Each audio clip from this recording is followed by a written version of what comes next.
The Yakuza isn't just a gang, it's a shadow society with a hierarchy more rigid than any Fortune 500 company. To the outside world, it's all tattoos and expensive suits, but the reality of living inside this system changes drastically depending on where you stand.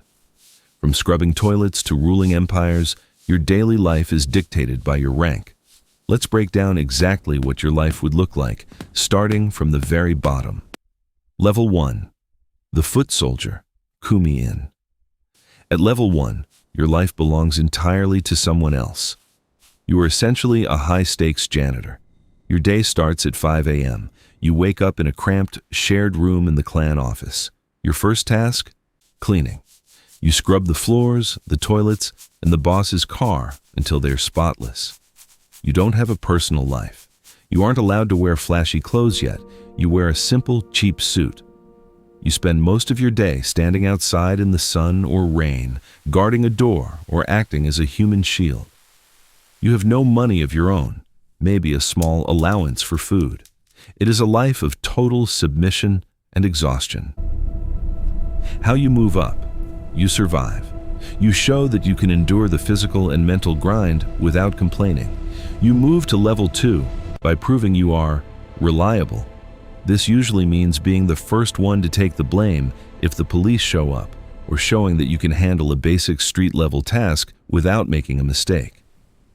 Level 2, the Big Brother, Kyodai. At Level 2, you finally move out of the shared office dorm and might get a small apartment. Your life is now about management.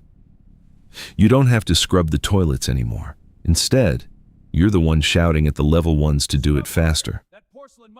Your daily routine involves hitting the streets to check on the business, collecting protection money from local bars, or overseeing illegal gambling dens. You finally have some walking around money and you start getting your first major tattoos. However, you're still the fall guy. If a job goes wrong, you're the one who has to face the consequences to protect the higher-ups. How you move up?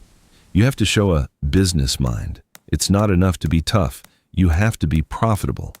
You move to Level 3 when you prove you can manage a specific zone and consistently bring in a profit for the family. Level 3, the Lieutenant, Shategashira. At Level 3, your life becomes much more corporate.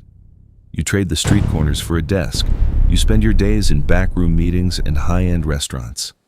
You are now a regional manager. You don't do the dirty work yourself. You have a crew of Level 2s and 1s to handle that. Your main stress is quotas. You have to send a specific amount of money upstairs every month to the big boss. Your life is comfortable. You drive a nice car and wear tailored suits, but you are constantly looking over your shoulder. You're responsible for everything that happens in your territory. If a junior member messes up, the boss holds you accountable. How you move up? This level is all about politics. To move to Level 4, you have to show that you are a diplomat. You aren't just making money, you're making arrangements. You move up when you prove you can negotiate with other clans and keep the peace in the city. Level 4, the Captain, Wakagashira. At Level 4, you are the Chief Operating Officer of the entire syndicate. Your life is incredibly high pressure. You are the bridge between the hundreds of soldiers below you and the single Patriarch above you. You don't sleep much. Your day is a constant stream of phone calls, legal strategy meetings, and settling internal disputes. You are the enforcer of the family rules. If a lower-ranking member needs to be punished, you make the call. You are extremely wealthy and powerful, but you are also the primary target for both the police and rival gangs. You are the face of the organization's day-to-day operations. How you move up? You don't move up through effort alone. You move up through succession. This usually only happens if the person above you retires or passes away. To take the final seat, you must have the absolute trust of every other high-ranking member and be seen as the spiritual heir to the family's legacy. Level 5, the Patriarch, Kumicho. At Level 5, you are the king. Your life is one of total isolation and absolute power. You live in a massive, fortress-like estate. You don't deal with money or crime or police. You deal with vision. You decide the future of the organization. Your day consists of receiving visitors who bow deeply to you and making decisions that could affect thousands of lives. You are a public figure in the underworld, often treated with the same level of ceremony as a high-ranking politician. But the cost is your freedom. You can never go anywhere without a small army of bodyguards.